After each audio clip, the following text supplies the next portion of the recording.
Here's what no one likes to admit. While the public is being told to stay calm and trust the system, governments around the world are quietly filling bunkers, warehouses, and underground reserves with food, fuel, and medical supplies. They're not doing it for you. They're doing it for themselves. When disaster hits, politicians and elites won't be fighting over toilet paper at Walmart. They'll already be locked behind steel doors with everything they need to ride out the storm. That's the uncomfortable truth. The people in charge know something big can happen. Economic collapse, war, grid failure, or worse. They're preparing behind the scenes while the average citizen is distracted, unprepared, and dangerously dependent on a fragile supply chain that collapses in days. So here's the real question. If governments are stockpiling like the end is inevitable, why aren't you? Waiting until the panic starts isn't an option. Shelves will be empty in hours, chaos will take over, and only those who planned ahead will have the upper hand. In this breakdown, we'll cover the absolute must-have preps that separate survivors from victims. Some of these are obvious, but others, especially #5, are the quiet lifesavers the government themselves are hoarding.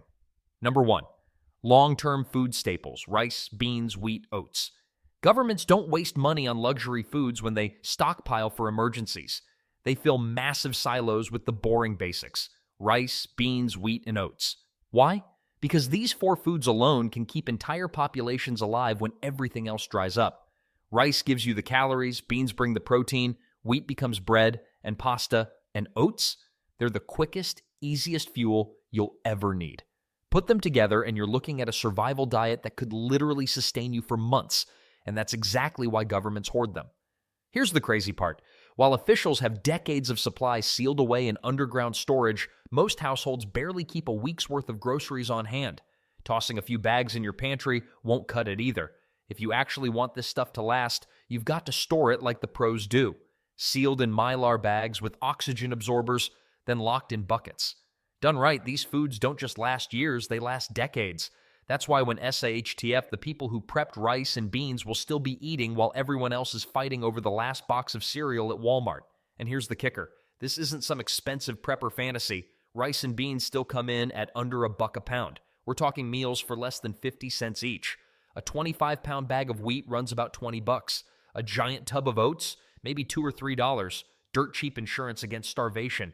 But don't get too comfortable. Grain prices jumped 14% just last year. And with supply chain chaos and climate stress, the next spike could double that. Stocking up now isn't just smart, it's survival math. And if you think food is the first thing you should worry about, you're half right. But the next item? That one's criminally underrated. And it's the one governments hoard quietly while everyday people don't even realize they need it. Number 2, water storage and purification systems. When the taps run dry, the real panic begins. People love to pretend they'll be fine with a few cases of bottled water in the garage, but the truth? That stash will vanish in days. And here's what nobody talks about. Governments know water is the first domino to fall, which is why they quietly stockpile purification tablets, industrial filters, and even mobile treatment units.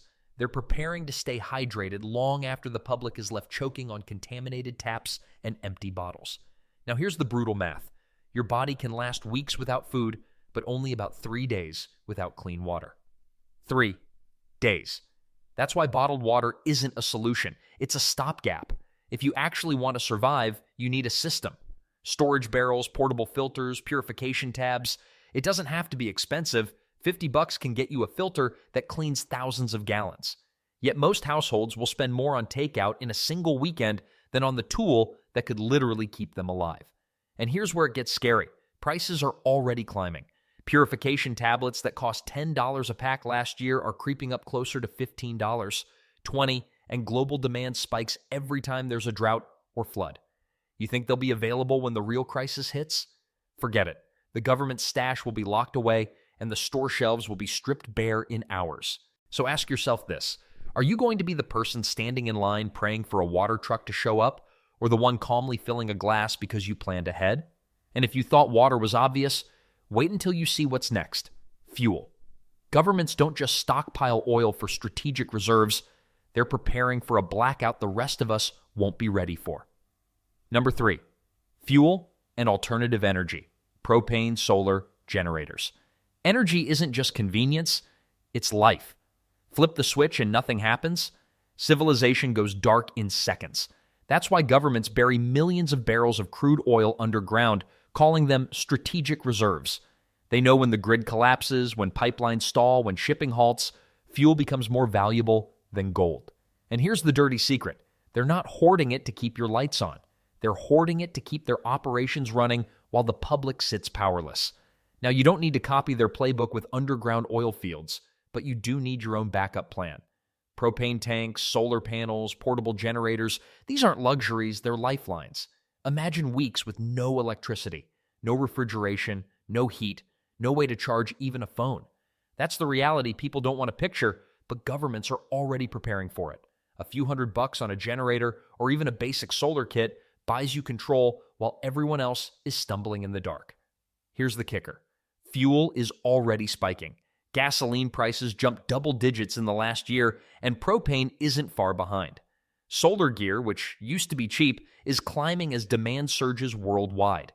If you wait until disaster strikes, good luck finding a single gallon of gas or a generator at any price. Governments will grab it first.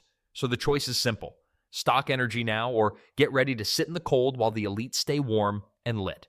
And if you thought fuel shortages sound terrifying, wait until we hit the next one. Because when medical supplies vanish, you'll realize just how fragile modern life really is. Number 4, medical supplies and antibiotics. Here's a cold truth no one likes to admit. If you get sick or injured during a real crisis, the hospital won't save you. Why? Because governments already hoard the good stuff. Emergency meds, antibiotics, antivirals, stockpiled away in secret warehouses for continuity of government. Translation: they'll treat their people first, while the average citizen is left begging at an empty pharmacy. Most households don't even have enough first aid to handle a deep cut or a nasty infection for a week. Think about that. One bad wound, one untreated fever, and you're finished. Not because the injury is fatal, but because the system that normally bails you out won't be there. That's why the smart move isn't just a box of Band-Aids. It's building a serious kit. Gauze, disinfectants, painkillers, and yes, antibiotics if you can get them. Even fish antibiotics, the same stuff sold for aquariums, can be a backup when the pharmacy shelves go bare. And here's the kicker. The price of over-the-counter meds is already climbing, with reports of shortages hitting even in stable times. During the last global health scare, governments snatched up supplies first and left the public fighting over scraps. You think they won't do it again? Trust me, the second the headlines scream pandemic or outbreak, that first aid aisle will look like it never existed. So, stock up now while you still can. Because once things go south, the government won't be handing you antibiotics. They'll be rationing them to people behind locked doors. And if you thought medicine shortages are bad, wait until you hear about what they're prepping for next. Radiation. Number 5, radiation protection, potassium iodide, masks, plastic sheeting. This is the prep nobody likes to talk about, and that's exactly why governments quietly hoard it. Radiation protection, potassium iodide tablets, N95 masks, plastic sheeting, duct tape, boring, cheap, and life-saving. These aren't things you'll see in glossy survival ads, but behind the scenes, nations stockpile them by the millions. Why? Because they know one nuclear scare, one power plant accident, or one dirty bomb is all it takes for panic to sweep the streets. And when that happens, these items vanish overnight. Most people laugh at the idea. That'll never happen here, they say. Right up until Chernobyl, Fukushima, or the latest nuclear brinkmanship headline proves otherwise. Meanwhile, governments keep pallets of potassium iodide tucked away, enough to protect officials and their families, while the public is left completely exposed. And here's the brutal truth. Without it, radioactive iodine floods your thyroid in a crisis, and the damage is permanent. That's why this little pill, cheap, easy, overlooked, could literally be the difference between life and cancer. And don't think masks and plastic sheets are just paranoia. Governments already have emergency guides telling their people to seal up windows and doors, but they'll never admit that they've got warehouses stocked with supplies while telling you to stay calm. The kicker? Potassium iodide that used to sell for $10.15 a pack shot up to $60 the last time nuclear tensions hit the news. Imagine what happens when the real thing goes down. You won't find a single box left, and even if you do, you'll be paying black market prices. So here's the question. When the sirens go off, do you want to be the one scrambling through an empty pharmacy aisle or the one already protected because you took action before the panic? And if radiation scares sound extreme, just wait until we hit the next prep, because governments aren't just guarding health, they're guarding wealth. Number 6, cash and precious metals. Here's the thing nobody with a debit card wants to hear. When the banking system freezes, your money isn't yours anymore. One cyber attack, one market collapse, one government holiday on withdrawals, and suddenly all those numbers on your screen vanish into thin air. The government knows it too, which is why they hoard gold, foreign currency, and cold hard cash in vaults that you and I will never see. They don't trust their own paper promises, so why should you? For regular people, it's not about stacking gold bars like a movie villain. It's about survival cash. Small bills hidden at home, silver coins you can actually trade when the credit networks go dark. Because trust me, when cards stop working, the guy with bottled water, propane, or antibiotics won't care about your bank app. He'll want something real in his hand. And here's where it gets wild. Gold and silver prices keep climbing every single year, spiking whenever there's global instability. Meanwhile, your cash buys less and less with every grocery trip. Inflation eats digital money alive, but physical metals hold their power. And you know what's funny? Governments tell you not to panic while quietly buying up tons of bullion behind the curtain. They say cashless future while stuffing vaults with old school currency. Wonder why? So ask yourself, if the power grid goes down tomorrow, are you the one begging an ATM to spit out bills, or the one calmly peeling off cash and walking away with supplies?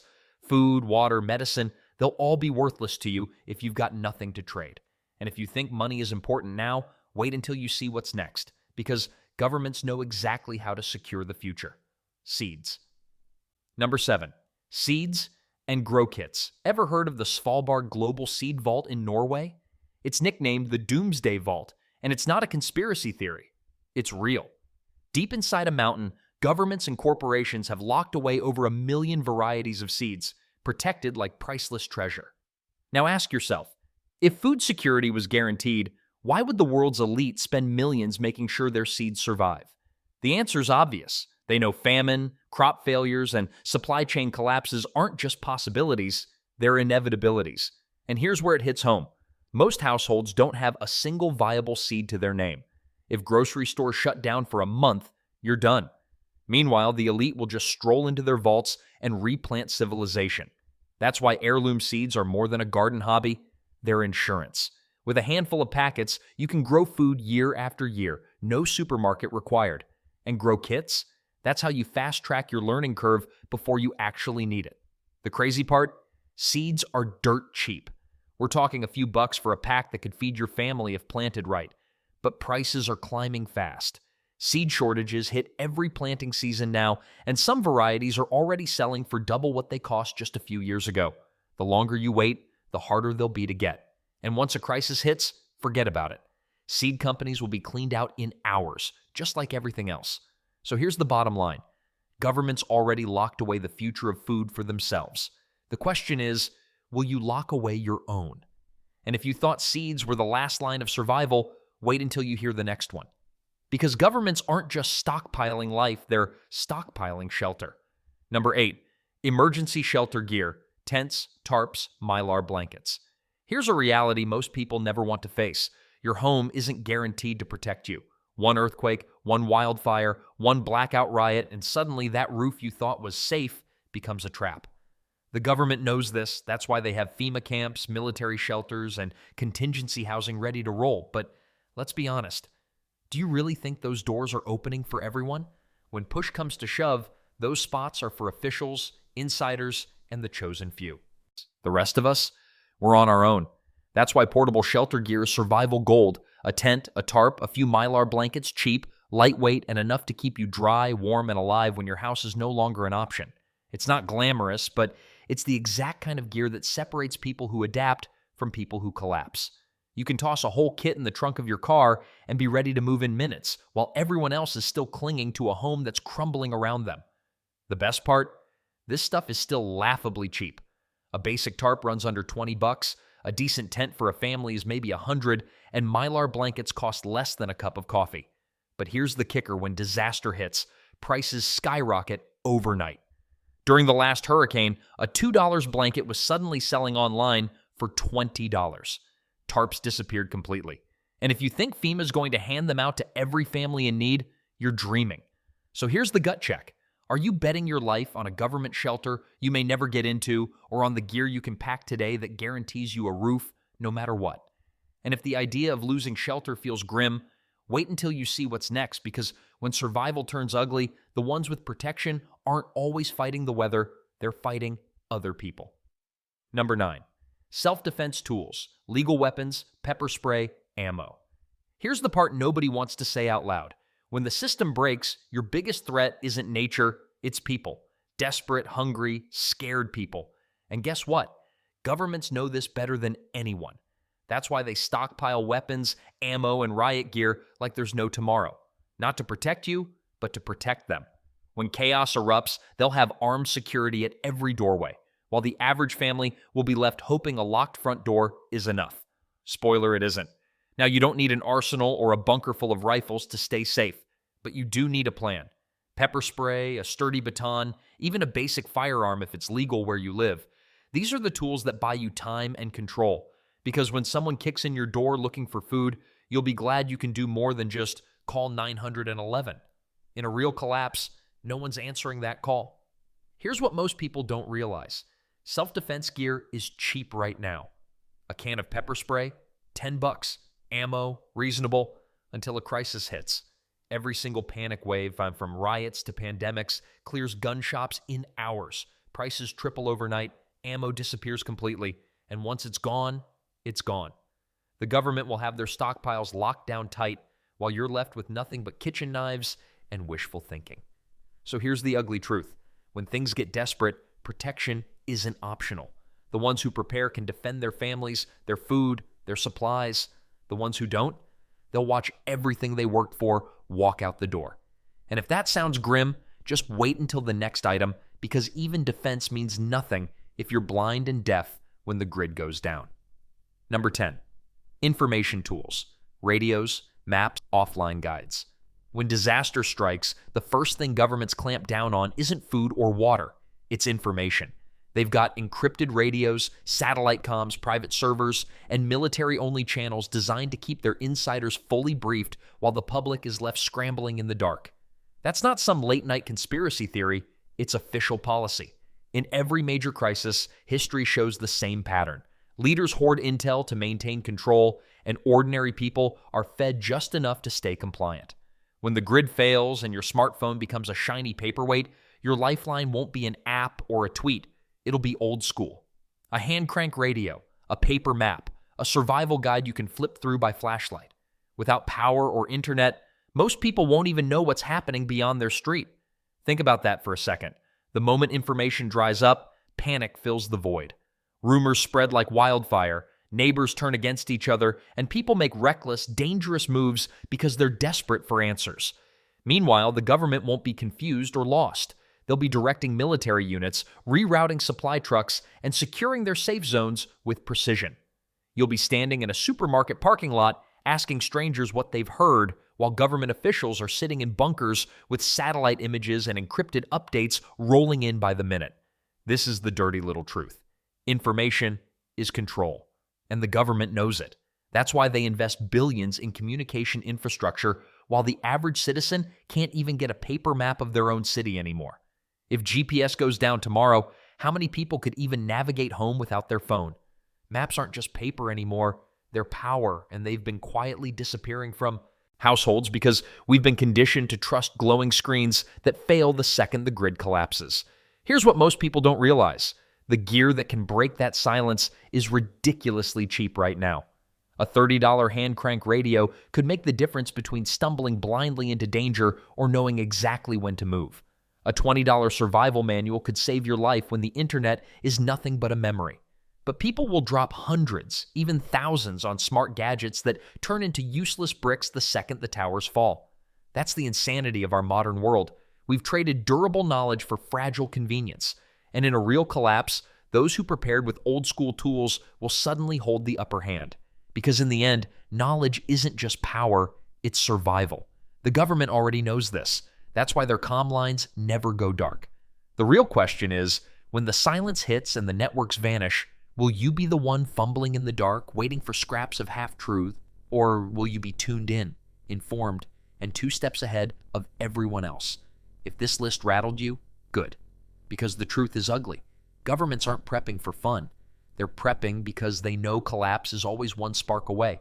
And while they sit on stockpiles of food, water, fuel, medicine, and even radiation pills, the average person is left with a week's worth of groceries and blind faith in a fragile system. That's not survival. That's suicide. The people who laugh this off, who roll their eyes and call it paranoia, they'll be the same ones begging, borrowing, or stealing when shelves are stripped bare. But the ones who take action now, the ones who mirror what governments are already doing, they'll be calm, fed, safe, and 10 steps ahead when everyone else is in chaos. And remember, these aren't nice-to-haves. They're the 10 preps that separate survivors from victims. Once the panic hits, you won't find a single one of them on the shelves. By then, it's too late. So here's the gut check. Are you going to keep trusting the system that stockpiles for itself and leaves you hanging? Or are you finally going to build your own stockpile before it's too late?